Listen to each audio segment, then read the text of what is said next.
Euphrasie Barbier, Chapter 6, Part 1, 1864, The First Mission. Several of the novices were fast approaching their first profession of vows when a new request came from New Zealand. Father Forrest, the parish priest of Napier, a coastal town of the Wellington diocese, had started a girls' school under the temporary care of two young ladies. Now he wanted sisters urgently. He would not take no for an answer, and his insistence was supported by Bishop Viard. 4 novices were to be professed on the 4th of August. 2 of them were mature women, Sister Mary of the Angels, Euphrasie's old friend from the Sisters of Compassion, and Sister Mary Madeleine, who had been one of the visitors in the chapel on the Christmas morning when the first 2 Sisters of Our Lady of the Missions had received their new habit. Sister Mary Joseph and Sister Mary St. Anne were younger. All 4 were good, reliable sisters, but to their foundress it seemed far too soon to send them so far away from their spiritual roots. At last Euphrasie reluctantly agreed to Father Forrest's request. "Can any of us ever be completely and perfectly ready for God's service?" she assured herself. "It is He who is calling them. They want to give themselves completely to Him. It is He who will complete their training." The profession was a wonderful celebration. Visitors came to the ceremony, so many of them that the chapel was crowded to the doors and overflowed. 3 days later, Mother Mary set out for London with Sister Mary Joseph and Mother Mary Madeleine, who was to be leader of the sisters in Napier. The others followed them a few days later. The missionaries' ship, the Walter Hood, was to leave London for Australia on the 20th of October. But before the sisters left for the Pacific, Euphrasie wanted to get as much help for them as she could. With this in mind, she visited many of her old friends and supporters in London. The mission sisters stayed at Euphrasie's old home with the Sisters of Compassion. There they were welcomed with the greatest kindness by Euphrasie's former companions, who were relieved and happy to see that her painful choice of vocation had turned out so well. Euphrasie's wealthy friends also vividly remembered Sister Torment, and were surprised and pleased to hear how her life had turned out. The kind old Duchess of Norfolk was delighted to tell Euphrasie that 2 of her own daughters were now nuns. "Not missionaries, Mother Mary," she said, with some relief in her voice, "but one a sister of charity, and the other a Carmelite." The generosity of her old friends gave Euphrasie enough money to pay off the sisters' fares and give them some cash in hand for the new foundation in New Zealand. The missionaries finally gathered at the railway station for the start of their long journey. To their surprise, Euphrasie hurriedly embraced them, holding each one tightly for a brief farewell, and then abruptly turned away and left the station quickly without once looking back. In tears, the 4 travellers stumbled aboard the train for the docks and their waiting ship. It was only later that Euphrasie was able to write about her feelings at this moment of triumph. She had never anticipated that the achievement of her dream could be so painful. Her novices had become her best friends, and she had sent them away to the ends of the earth. she might never see them again. Euphrasie knew that she must hurry back to France. She had done all she could for the missionaries. Now she was needed back in Lyon. She had been absent for 6 weeks already, but there was one more important thing she had to do before returning home. On the way, she set out first for Normandy. It was 6 years since she had seen her parents, and she also had to pick up a new postulant for the novitiate, this time her own youngest sister, Marie, the baby of the family. Louis and Adele were looking much older, but they seemed reasonably well and happy. They were sad to be losing the last chick from their nest, but they were glad that at least she would be in the care of her own sister. Back in Lyon, young Marie began to settle into the novitiate, while Mother Marie picked up the reins again. There was so much to do. The house in Rue Clayburgh was far too small now for the 20 novices and 12 orphans. "Pray, sisters, do pray," Euphrasie urged. "Beg Saint Joseph to help us.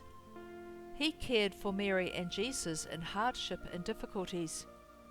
Let us ask him to find us a more suitable home.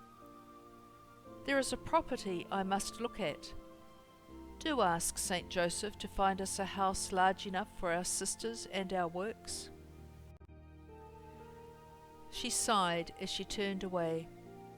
There was so much to do, and she was so tired, so tired. It is only grief, Euphrasie was thinking to herself. Grief and weariness from travelling. How weak and selfish I am. But the place seems empty without them, my oldest friends, with me from the beginning. But missionaries must give all, give all.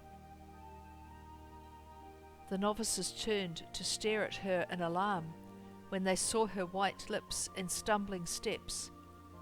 They leapt into action just as she collapsed onto the stone floor. They carried her to bed and waited for the doctor's verdict. "I can find no disease," he said at last, but his manner did not seem hopeful. "There could be some anemia," he continued, "but I can find no fever. Has she had a severe shock?" "Exhaustion, then, I think. Her strength has simply failed her. Rest is the only cure." He shook his head sadly. The sisters prayed desperately. Euphrasie was so pale and weak, too weak to lift head or hand. She scarcely seemed to see or hear them. "A novena, sisters," demanded Father Yarden, their Marist chaplain. 9 days of prayer and sacrifice to ask that she be spared to us. There was no miraculous recovery, but at the end of the 9 days she was able to smile and say a few words. Weeks passed before she could stand or walk unaided. Even before she was fully recovered, Euphrasie was helped along to visit that property she had wanted to look at before her illness. It was a rough patch of land on the sunny hillside of Fouvier, halfway between the church at the top and the river Saône far below. There was a steep drop to the riverside, but the land for sale was not too steep. It was a very large section with one small house on it, far too small for the sisters, an orangery, a primitive greenhouse and storeroom for the run-down citrus orchard, and a tumble-down shed. There was plenty of suitable ground for building in years to come. Euphrasie was determined. One day, a package arrived from New Zealand. Euphrasie opened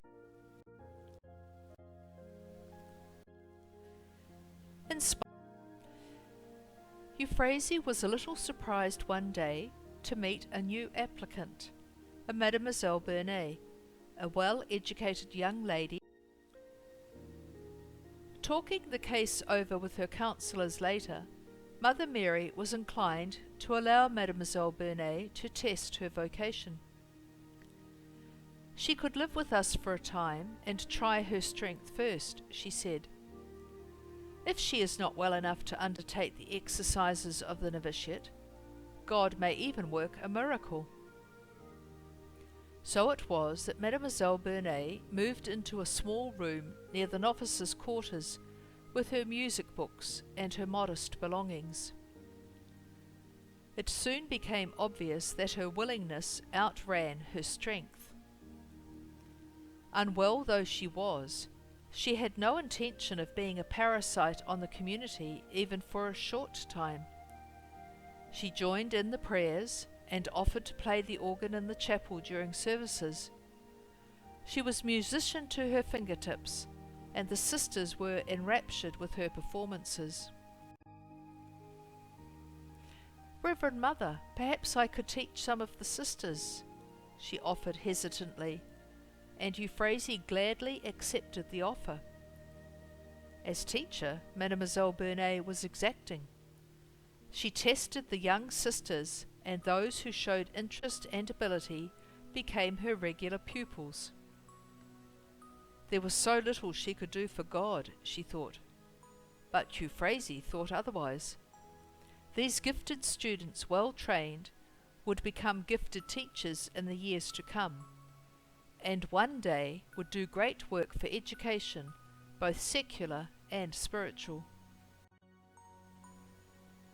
Sickly though she often was, Mademoiselle Barbier worked on patiently as one year passed into another, and the sisters treasured her friendship.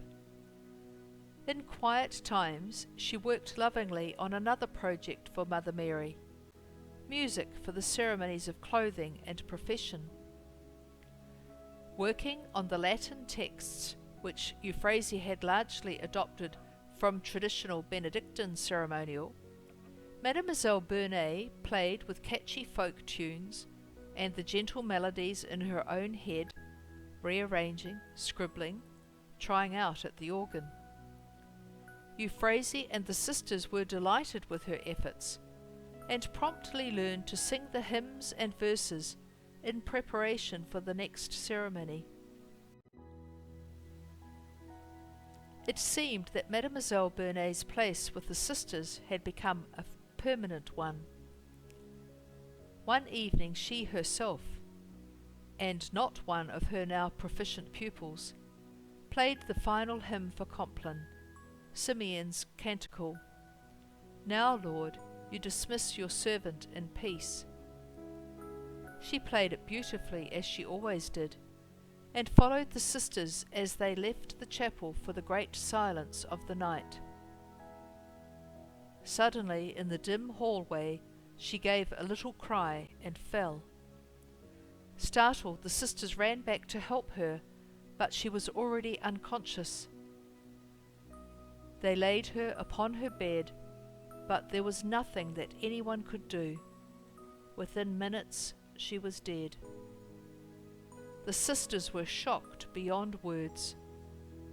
They grieved for months and comforted themselves by recalling that their dear friend's last action had been a beautiful act of devotion, so typical of her life.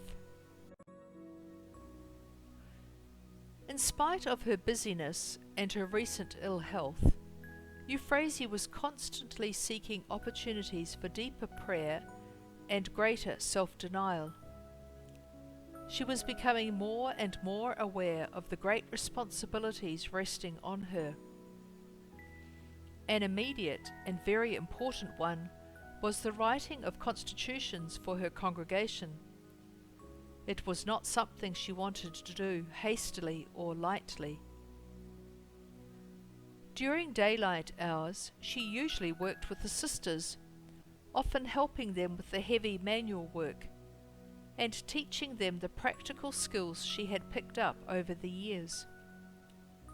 She did not hesitate to mend or make shoes, or to work in the laundry, kitchen or sewing room. To save expense, she and a group of young sisters laboured day after day for 3 weeks, digging out drains and a new septic tank.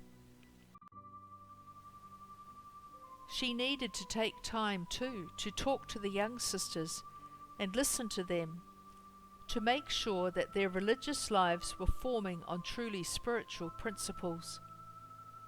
There was only one motive worthy of their attention. Let us love him, because his love is neither known nor loved, she would say. Let us love him in joy and thankfulness. Let us love him in silence and song. Let us love him in recollection and prayer, in studies and work, in rest and activity. Oh yes, let us love him always, always, always, and let us love one another in him. After the day's work, when at last she had some peace and quiet, she wrestled with the constitutions. She prayed for hours and did acts of penance, sometimes through the whole night. She worked very quietly, and hoped that the other sisters would not notice her nightly vigils. They were already concerned for her health, and would have disapproved of her taxing her strength this way. But she considered the need more urgent and more serious than she could ever have explained. Again and again she forced herself to stop, to put down her pen, to beg God to give her the right word, to do an act of self-denial. Euphrasie was a firm believer in penance, in physical self-denial. She was very conscious of her own sinfulness, of her unworthiness for the great responsibilities she had taken on. She was in a position of leadership, and so had to be a role model of the lifestyle she was promoting. She who had always been self-willed, self-centered, and deeply attached to those she loved. Now she had always to walk a tightrope between strength and weakness. Power was dangerous to the self-willed, she knew. She was well aware of her need for constant watchfulness, for self-discipline.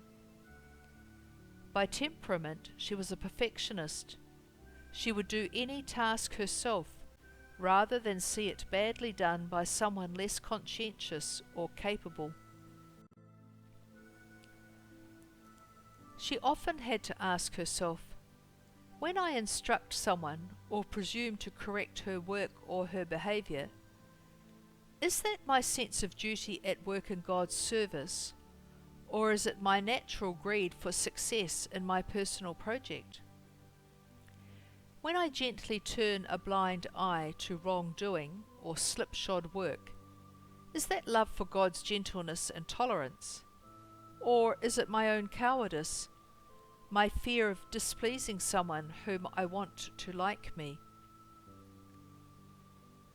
The penances Euphrasie undertook were very personal to her, and she hid them as much as possible from the other sisters.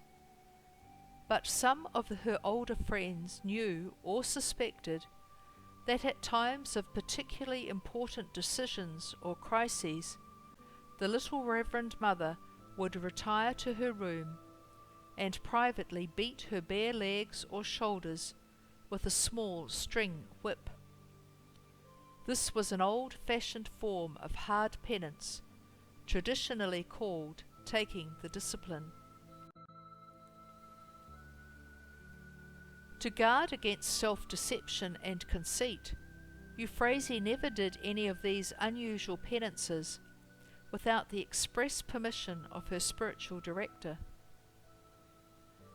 To the sisters, she spoke of penance as a real necessity in the Christian life, but the penances she urged upon them were the inconveniences and annoyances caused by other people's thoughtlessness, by chance circumstances, or by sickness, much harder to bear, she would say, than the penances we ourselves choose to do. After all her years of experience, she still found these the hardest things of all to bear with patience, cheerfulness, and love for God and His people. Very rarely would she give any sister permission to undertake any penance out of the ordinary, and then only for a special purpose and a limited time. Never, she would insist, should any voluntary physical penance be done during working hours. That could create an intolerable stress and lead to impatience and harshness towards the children and the needy in the sister's care. To promote what God wanted, to forget herself and her own preferences, this was the only thing that mattered in the constitutions. Euphrasie longed to pour out onto paper the ideas and enthusiasms with which her heart was filled. But fearful of the tremendous consequences of this written plan for her congregation, she began writing slowly and painstakingly, weighing every word so that it might not be misinterpreted. On the first page, she explained the name she had chosen for the congregation: Sisters of Our Lady of the Missions. It was intended, she said, to honour in a very special way the divine missions, and to remind the sisters also of the example of Mary's devotion to God's purposes. To the ordinary person, she wrote, this title means that we devote ourselves primarily to the foreign missions under the protection of Mary. But for us, it has a much deeper meaning. To Euphrasie it was clear and simple and elementary until she tried to put it down in words. The popular religious questions of the times, the supposed contradictions of science and religion, of evolution and creation, did not touch her. Her interest was deeper. The existence of a personal God she took for granted. It was the nature of God that had puzzled and intrigued her ever since the solid lessons in theology she had enjoyed in the novitiate in Couves. A boundless and eternal universe of pure goodness and energy and love. A being so good and so perfect that nothing except itself could even begin to understand or worship or love it worthily. How could any human mind ever grasp that or be grateful? Yet Euphrasie knew without doubt that this great being was real and near, alive, loving and constantly active within itself and within every one of its creatures. Trinity was the name she had been taught to put upon this mystery, but how could she express anything of the creative interaction of divinity, of Father, Son and Spirit, in human terms? She ached to respond to the enormous divine love forever reaching out to the whole of creation. She longed to share her vision of God, sending His Son, and pouring out His Spirit upon the human race. She grieved that the world was full of people who knew nothing of God's goodness and love for them. It was this mission of God, this sending and searching, which alone gave meaning to human life. It was the only reason for missionary life. The Blessed Trinity had to become the great devotion of her congregation, she realized. But how feeble those words seemed as she struggled to share her inspiration with her sisters. On the first page she continued, "By divine missions, we, who are nothing, do not have in mind our own poor missions, but solely the mission of the Holy Spirit, sent by the Father and the Son to bring about the sanctification of Christ's church." On the first page, too, she described the vows by which the sisters were to consecrate themselves to the divine missions: poverty, chastity, obedience, and zeal. Euphrasie had made a vow of zeal privately early in her religious life. The fourth vow, she was careful to point out, had nothing to do with fanaticism or human standards of activity.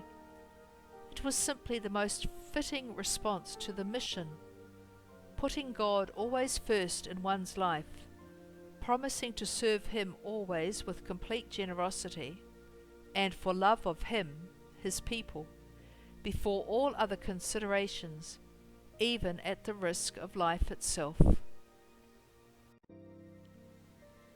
In outlining the ideals of community life for her sisters, Euphrasie drew on her own past experience, and she compared the constitutions of other congregations. Very conscious of her own lack of experience in foreign missions, she asked the opinions of the pioneers, with whom she now corresponded regularly. Most of all, she depended on the advice of the Marist Fathers. It was they who had fostered the congregation from the beginning, and now worked with the sisters in the mission fields. Father Favre, the Superior General of the Marists, often presided at Mother Mari's meetings with her council of sisters, though he took care to point out that he acted merely as advisor. The Marist Fathers claimed no responsibility or authority in the sisters' congregation. It was to be quite self-sufficient, spiritually and financially. Father Favre merely offered some practical suggestions, prompted by his long experience of missionary life. "Reverend Mother, I strongly urge you to establish a strict rule of cloister in your convents. Of course, you could not have the sisters completely enclosed like a contemplative community. They must be able to leave their cloister to go out on their missionary work. But a semi-enclosure, with a grating at the front door to discourage idle visiting, would give the sisters privacy and peace for their spiritual life." The idea was a new one to Euphrasie. It was quite unlike their present way of life, but he was insistent. The more active the sisters, the greater their need for times of silence and prayer. Euphrasie at last was won over.